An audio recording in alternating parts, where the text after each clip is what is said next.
Hi friends! Happy New Year sa inyong lahat sa taong 2026 January 3. Ito, mayroon ako sa inyong i-share na sa video ito sa lahat ng mga subscriber ko. Thank you for watching and still support po. Sa mga viewers, pa-like, share and subscribe my YouTube channel and click all the bell, click bell notification. Ngayon guys, turo ko sa inyo kung paano siya malalaman kung silver. Mayroon ako ditong mga silver, ito mga silver siya. Pinili ko na to dito sa mga lagayan ko. Ngayon, titigan nyo lang pong maigi kapag mayroon kayo dyan mga silver at saka anong kaibahan sa hindi siya silver. Ayan po yan, ito tol, yung mga scrap silver, putol na singsing. Ito yung kaputol niya guys. Bali ito nga palang silver na to ay 92.5% na pagka silver, hindi siya pure. Ito yung kadalasang mabibili nyo. Lalo pag may nakatatak siya na silver dito sa mga lock, may nakalagay dyan na 925. Ibig sabihin ng 925, 92.5%, 92% silver. Ngayon guys, makikita nyo naman siya na kahit yung itsura ng silver hanggang dito sa mga tagong party, yung mga part na yan hanggang dito sa mga sulok, malalaman nyo po talaga siyang silver. Wala siyang uka, wala siyang bakbak, hindi siya nagpipi, hindi siya nagbabakbak. Ganyan yung itsura. Maliban na lang po siya kung matagal na siya. Kung matagal na po siya, mangingitim na po siya. Kaya natural lang na nangingitim. Guys, try natin dito sa pang-uri ng ginto.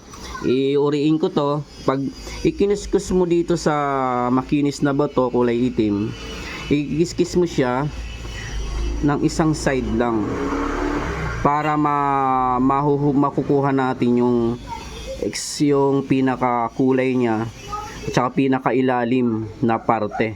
Kunyari yun unang kuskus, pangalawa para yung ilalim, para matutukoy natin siya kung silver pa rin o tubog lang ba siya, kasi yung ibang ilalim yan tanso. Ito pa itong kwintas guys, ito meron itong kwintas yan.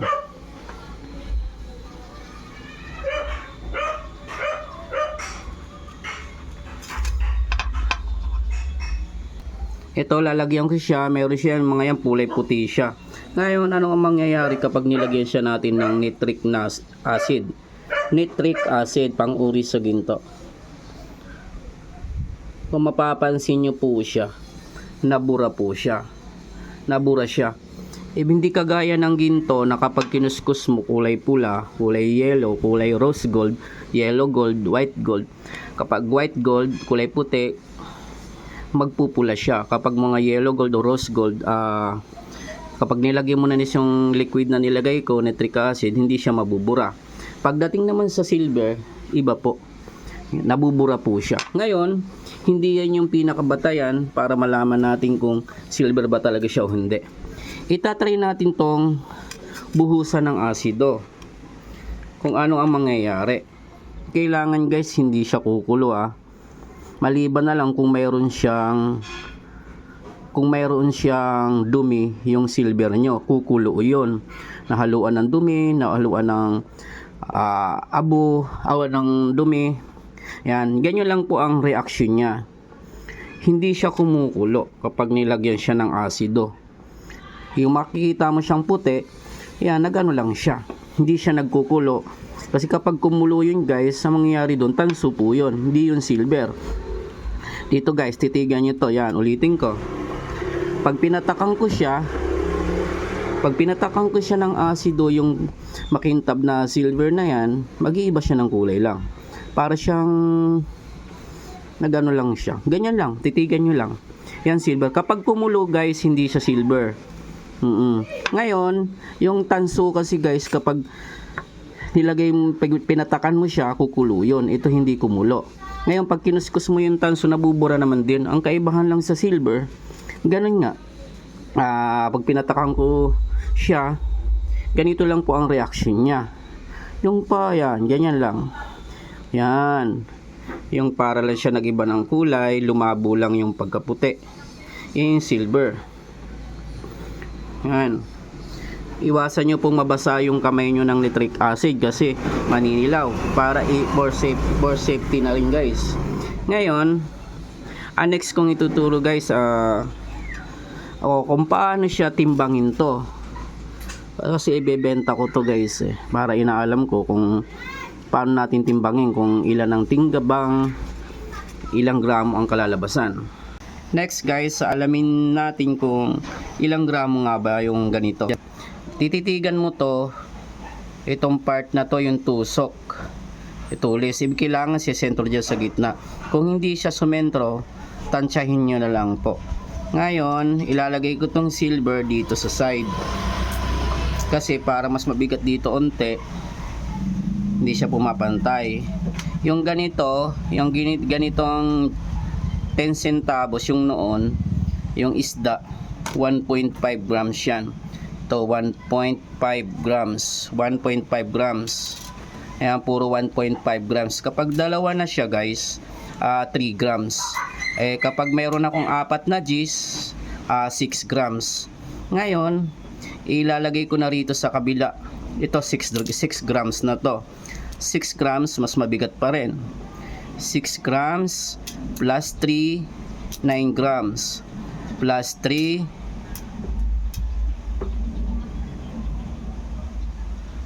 12 grams plus 3, 15 grams plus 3, 18 grams plus 3, 21, tama guys, 21 grams plus itong isa 1 lang to, yung may nakalagay siya na 1, 21, 22, 23, 24.5. Titigan nyo maigi guys, diba sumentro po siya, hindi po siya nakatukod dito 24.5 grams, and balanse na po siya. Yung bigat po rito at saka bigat po rito, pumapantay na po siya rito. Yung bigat ng silver at bigat ng pantantos ko ay ang pantay na po siya rito. Kung may kalamangan ng konti, okay lang, kasi nung walang laman, hindi na magmamantay, hindi naging accurate. Pero importante guys, na-estimate ko siya kung ilang bang grams kaysa sa walang timbangan. Ngayon, check natin ulit. 3, 4, 5, 5. Tapos ito 3,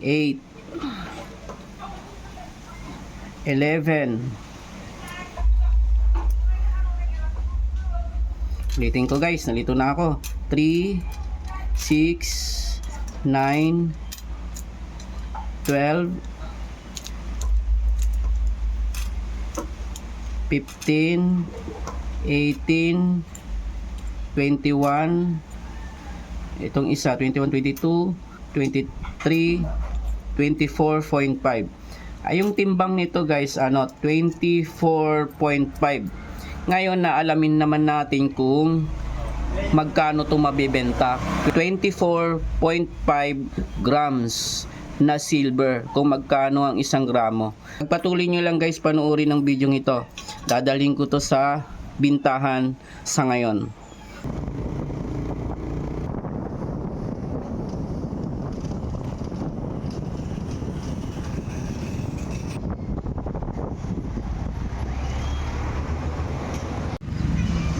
Ano nga nito ma'am? Patimbang.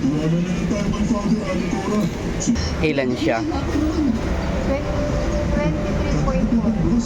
23.4. Ano ba yan? 23.4. Sige, okay na, nakikita naman 23.4. Padagdag nito. 30 grams. Sige, okay. Benta ko po yan. Pagkano per grams? 85 na.